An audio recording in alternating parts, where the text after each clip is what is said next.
runtii sheekooyinka aadka u layaabka badan ee aan maqlay waxaa ka mid ah qisada uu ka sheekaynayo doctor Xusaan Muwaafi. doctor Xusaan waa dakaatiirta wuxuu ahaa ugu caansan dalka Masar.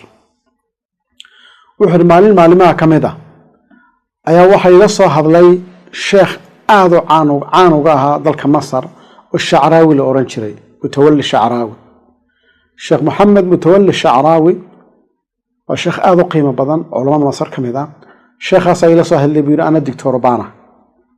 wuxuu waxaan rabaa inaan doctor kula kulmo oo meeshaada kugu soo booqdo xaruntaada caafimaad ee ballani qabo. waxaan ku rimay doctorka ballan loo qaban maaye halkiisa loogu imanaya. wuxuu waan soo dhaqaaqay gurigiisaan ugu tagay sheekhi marka la fadhiistay ayaa waanu sheekaysanay su'aal baan weydiiyey. su'aashaasi waxay ahayd waxaan ku waa maxay sheekh camalka ugu fiican ee oran lahayd qabo inta aanan dhiman, camal wanaagsan oo aad u sareeya oo isleeyahay camalkaasi waa kuwa ugu fiican ee uu qofku qaban karo muxuu yahay baan ku yiri. wuxuu ugu yiri camalkaasi waxa weeyaan waa jabru khaatir ama jabr al-khawaatir, yacni inaad kabto qof niyad jabay ama dhib yar soo gaadhay inaad kabto oo wax u qabato ayaa ugu fadli badan camal la qabto. inaad qof dhib yar ka faydo oo khaatirkiisa iyo maxamed iyo dareenkiisa aad kabto oo wanaajisada wanaag u qabato ayaa wax kasta ka khayr badan. markaas wuxuu ii raaciyay waliba daliil baan arintaa u haya quraanka kamid ah. daliilkaasi muxuu yahay? wuxuu yiri qofku inuu diinta Ilaahay ka gaaloobo wax ka xun miyaad garanaysaa? markaasaan yiri maya. haddaba wuxuu yiri bal fiira aayadan quraanka waxay sheegaysaa qofka diinta Ilaahay ka gaaloobay ayay taariifinaysaa. maxay leedahay? ara'ayta alladhi yukadhibu bid-din, miyaad aragtay qofka Ilaahay diintiisa beeniyay? qofkaas waa kuma? fadhalika alladhi yad'u al-yatim, kaasi waa qofka agoonka ah runtii muxuu haayay in sida xun ula dhaqmaaya ama kelmadda xun ku oranaya ama huruufaya ama fogeynaya. qofka agoonka qofka fogeynaya ee sida xun ula dhaqmaaya ee huruufaya ee kelmadda adag ku oranaya ee eriyaya waa ka Ilaahay beeniyay. number 1. number 2 ka labaad waxa weeyaan walaa yaxudu ala ta'aam al-miskiin, waa ka aan dadka masaakiintaana in wax la siiyo runtii diidan ee waliba huruufaya ee eriyaya ee muxuu haayay ay ka cararayaan. kaasina waa ka labaad ee Ilaahay beeniyay. inta Ilaahay markuu sheegay maxaa ku sii xigaya fawaylu lil musalliin ayaa aayad oranaysa waxa hoogay kuwa aan tukan. salaadii maxaa laga horisiiyay? laba kale laga horisiiyay. aayadda koowaad waxa la leeyahay qofka Ilaahay beeniyay waa kuma? miyaad aragtay qofka Ilaahay beeniyay? markaas maxaa la yiri waa qofka agoonka maxay huruufaya ee qofka miskiinkaana sidaas lag muxuu ahaay isna aan wax la siiyo ogolayn ee eriyaya. inta markii la soo sheegay la yiri haddaba waxa hoogay qofka dadka aan tukan baa hoogay.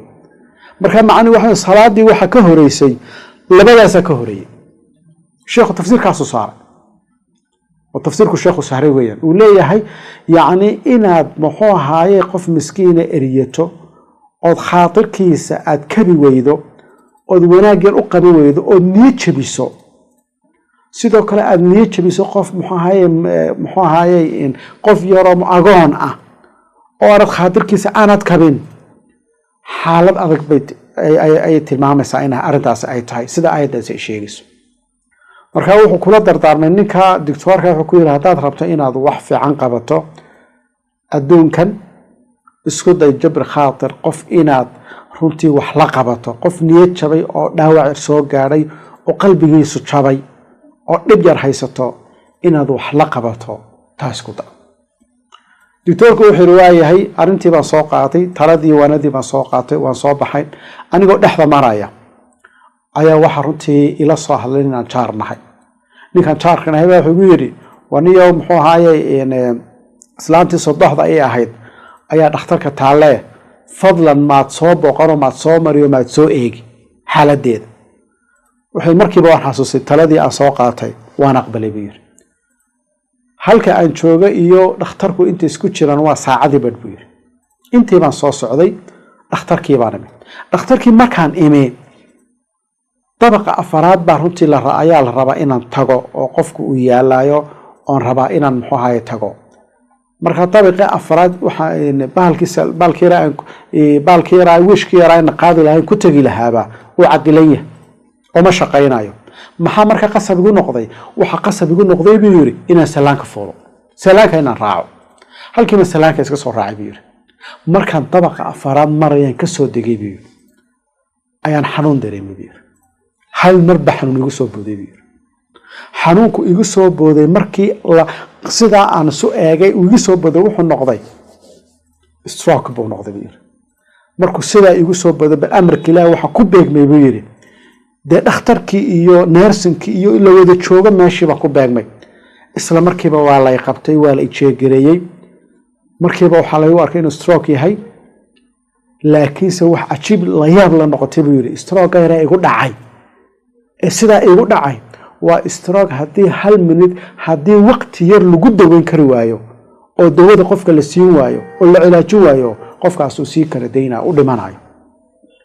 يعني وحوين استراك حالس الوقت يجسون يريه وهدي مدة أير عن وحلو قبان وحنقول لها بير خالد تيورك الدول وفدين تبعنا هوا لكن إذا ما حكوا صوب باجمي مركو سيدا وحي يقول بالعمين با رتبتها كده حديثي يد نيرسنكي يقلبكي مركبه وحويري وحلا يقولي محاي ماشي لا يقول طلع ماشي عفماتك لو قلت طلع قال إمرجنسي إسلام مركبه والدي إسلام مركب مدير كده بعادي بنقضي عادي مركب نقضي وحن أجهده بير إلهي سبحانه وتعالى ما دام أن أوي من اخترك إن أن كبو أو وحقبته قف حنو صنايا أنا قل إلهي سبحانه وتعالى كبي أو حنون كيجي ويجا طلقاض ويا حنون كاسي حراد كورا هذي يقول لها أنه يقول جيجا شوكا أنت نخترك كوسا عند مالها بير لكن إلهي محوكر ما دام أوي من اخترك إن قف عاويو أنا قل إلهي إنه عاويو